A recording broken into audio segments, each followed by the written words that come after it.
kreu i Partisë Demokratike, zoti Berisha.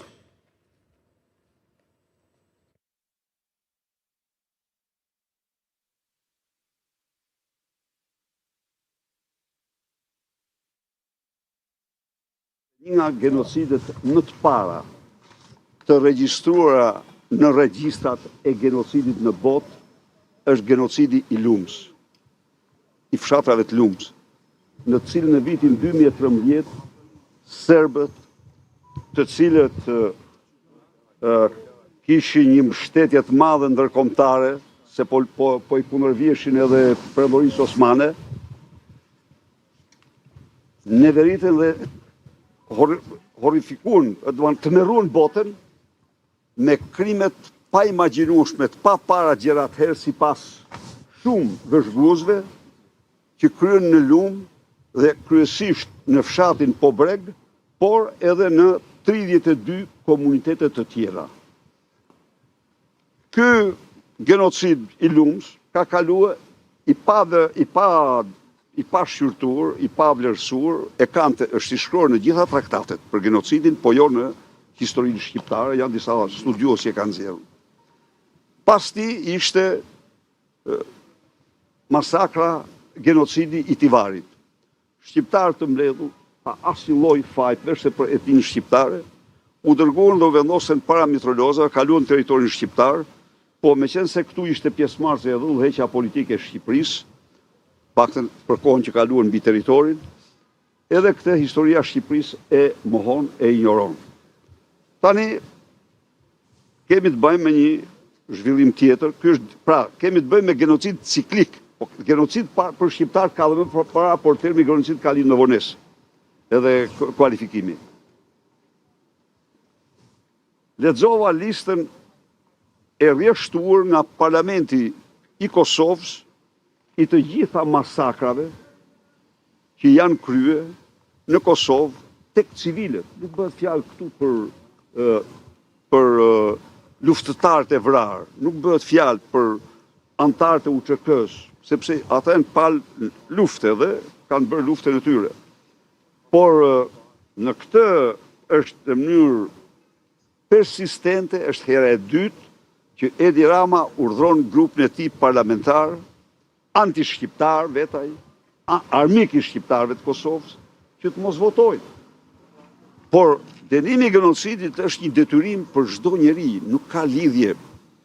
Nuk ka lidhje, ti je i detyruar, sikur e thashë në parlament, edhe shqiptarët po ta kryejnë që s'ka ndodhur kurrë, duhet ta denoncosh. Nuk pranohet i krim i tmerrshëm siç është krimi i vrasjes tjetrit, vetëm se i përket një etnie tjetër. Nuk e pranojnë se lidhjet e tij me Vučićin janë tmerrsisht problematike, si për shqiptarët, për rajonin dhe për botën. Kjo që bëhet, e them këtu domosdoshmë me që jemi, vetë me intrigat e tij dhe me problemet e tij, është një nga autorët e dramës udhëheqjes politike të Kosovës. Përpiqet tani dhe do dilte kishte përgatitur fjalimin 1 orë. E kuptoni ju? Do fliste 1 orë. Por nuk del dot. E kuptoni tash, nuk del dot, arsye tjetër. Pse jo të gjitha pse do t'i bëjnë publike. Po jam opozitë, po gjithë ditën bëj pse publike, po jo çdo pse. Ka kuriozitet. Ju pse mendoni se protesta e nesërme i dëmton liderët e UÇK? Po, bravo. Spari në princip. Unë nuk besoj kurrë se protesta është rruga për të kundërvojtur gjykatës. Po ju vetë keni protestuar në gjykatë për proceset të qeverisë. Jo, Ambrozia, e kam theksuar.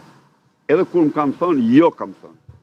Asnjë ditë, asnjëherë nuk kanë qenë protesta, konferenca shtypje. Absolutisht. Tuaj kanë protestuar. Jo, nuk kam protestuar, ta them me kështu me njoftimet në drejtim të antarëve të PD-s ka qenë për protesta. Kanë qenë, po unë nuk kam lejuar. Unë nuk kam pranuar. Nuk jam unë, nuk. Shiko, gjykatat mund të marrin, kanë absurditet të tyre. Kanë, por është një lloj si të vesh një grup gazetarësh shkosh të protestosh për atyre. Ato kanë një pavarësi. Dhe ajo pavarësi nuk është merit e pushteteve tjera, shkoj t'ja t'i sulmojnë. Kjo është, përndryshe ti s'do kesh gjykat. Përndryshe s'do kesh media. Nuk jam në këtë linjë. Unë jam të respektot, pavarësisht se çfarë bëj.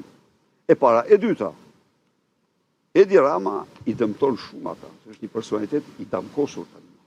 E keni marrë vesh domethënë. I damkosur kombëtarisht dhe ndërkombëtarisht. Dhe ta shohin atë gjykatësi se ky po u delzot absolutisht i rëndon. Të dalë Taulant Balla, i cili i ka rekordet e zeza në të gjitha kancelarit, dhe të flasë për luftarët e lirisë, i dëmton. Po, normale, luftëtarët e UÇK-s dhe qytetarët e tjerë janë të lirë të organizojnë çfarë të mendojnë. Po ama, Edi Rama ka fakturë se është një armik i egër i Kosovës. Ju kujtohet ju projekti për ndarjen e kufive? Ky ka qenë promotor kryesor. Ju kujtohet Ballkani i hapur kur Kosovën e futën në hartën e Serbisë? Ky ka qenë autori kryesor. Ju kujtohet sanksionet që i vuri Albin Kurtit? Ky ka qenë. Ju kujtohet fluturimi i tij? Mlodhi baton të Kosovës për të gëzuar qeverinë? Ky ka qenë, s'ka qenë tjetër. Ju kujtohet fjalimet e tij kundër kryeministit të Kosovës? Ky është s'është tjetër. Edhe këtë e ka. Edhe këtë e ka kundër tij. Ne nuk jemi që ne të ndërhyjmë në punë të brendshme të Kosovës. Kategorikisht. Unë e thash edhe aty në parlament. Preferenca ime është ta zam LDK-ja. Po unë s'ndërhyj kur as në fushat, as në ato. Kjo është normale, është një vend tjetër ai. Zoti Berisha, Fatmir Mediu ka deklaruar se do të shkojnë si qytetari thjesht në protestë. Vendimi juaj i Partisë Demokratike është një vendim politik i krahut të djathtë apo është vetëm një vendim politik i Partisë Demokratike? Ky është vendim politik i Partisë Demokratike. Do të jemi qartë. Po këtë protestë nuk e organizon as Edi Rama dhe vetë Edi Rama deklaroi se nuk do të marrë pjesë në këtë protestë. Kur deklaroi? Kur deklaroi? Ka deklaruar një status Twitter. E detyruar. Kush zoti Berisha? E detyruar. Po ju si qytetar nuk mund të merrni pjesë. E detyruar. Po ju si qytetar nuk mund të merrni pjesë në këtë protestë. E detyruar. Edi Rama kush tani, mos pojmë se edhe ja u them, dhe pastaj rrini 3 ditë rresht i bëni jo, po ishte kështu, ishte ashtu, dhe kur del ashtu pastaj nuk thoni që të paktën e tha. Po e thoni zoti. Jo, nuk e po. Gjykon publiku pastaj zoti Berisha. Po, e gjykon publiku, po unë them edhe një herë, e detyruar, kjo të jeni të sigurt, kishte përgatit fjalimin 1 orë, fiks 1 orë do fliste. E detyruar se tani është në Bashkimi Evropian apo ata që e detyruar. E detyruar mu të rreq, kishte përgatit një fjalim të gjatë si që ka si tani ka kaluar në stilin e kubanëve, po u detyruar mu të rreq. Megjithatë, me që jam këtë rast, duhet të shpreh një gjë. Mbështetjet time të plotë për udhëheqjen politike të Kosovës, udhëheqjen politike të Kosovës në Hag, për cilën deri tani nuk kam pa asnjë provë të vetme inkriminuese. Ka një diskutim aty. Ka qenë s'ka qenë, e vërteta është që ata ka qenë tiranë, shumicë të kohës. Kanë ushtruar autoritetin, aq sa kanë patur mundësi ta ushtrojnë nga Tirana. Por, dhe këta nuk janë të parë. Kjo nuk janë të parë. Që ushtrojnë aktivitetin që udhëheqin nga një vend tjetër. Jo. Ka historia e revolucionit dhe luftrave shqiptare ka raste tjera.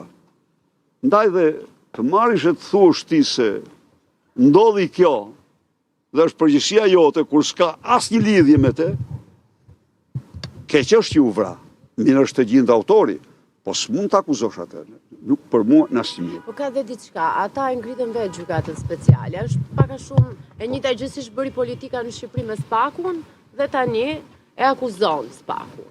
Në këtë rast, për shembull, Albin Kurti ka kundërshtuar hapur gjykatën speciale. Ishte edhe përgjegjësi e tyre që sot janë në një farë mënyrë në ato kushte? Po, tani, Ambrozia, problemi është ky.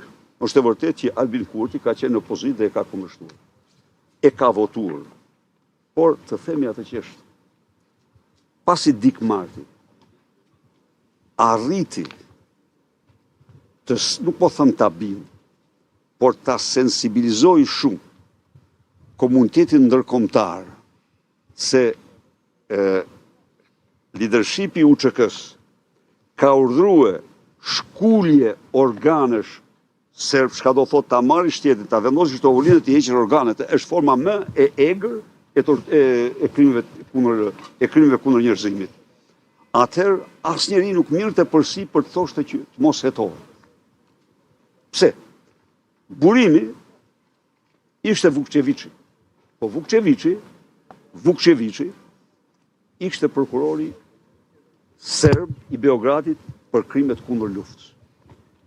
Pra, sado që për mua ai ishte një ultranacionalist i verbër, po për komunitetin ndërkombëtar ai ishte një pikë reference. Ajo ishte një gjë e shumë e organizuar kundër shqiptarëve. Ju i besoni atë akuzat, zoti Berisha? I kam kundërshtuar atëherë, i kundërshtoj sot dhe kam bindje absolute që s'ka ndodhur. Po e ka vetë poshtë gjykata. Gjykata ka hedhur poshtë variantit e transplantit të organeve. Edi Rama, qeveria shqiptare, në vend se që të merrte një fushat fuqishme diplomatike për amendimin e rezolutës që përmendte marrjen e organeve për transplant në territorin e Shqipërisë, filloi shkoj aty, po shan Këshillin e Europës sa atje ata ja anullon darkën. Kjo është e gjithë. Kjo është. Prandaj dhe i përshëndes të gjithë luftëtarët të UÇK-s, përshëndes udhëheqjen politike të Kosovës që sot ndodhet në Hagë, dhe ata të cilët kauzën e tyre e konsiderojnë një kauzë të drejtë, dhe kjo është qëndrimi ynë. Faleminderit. Mirupafshim.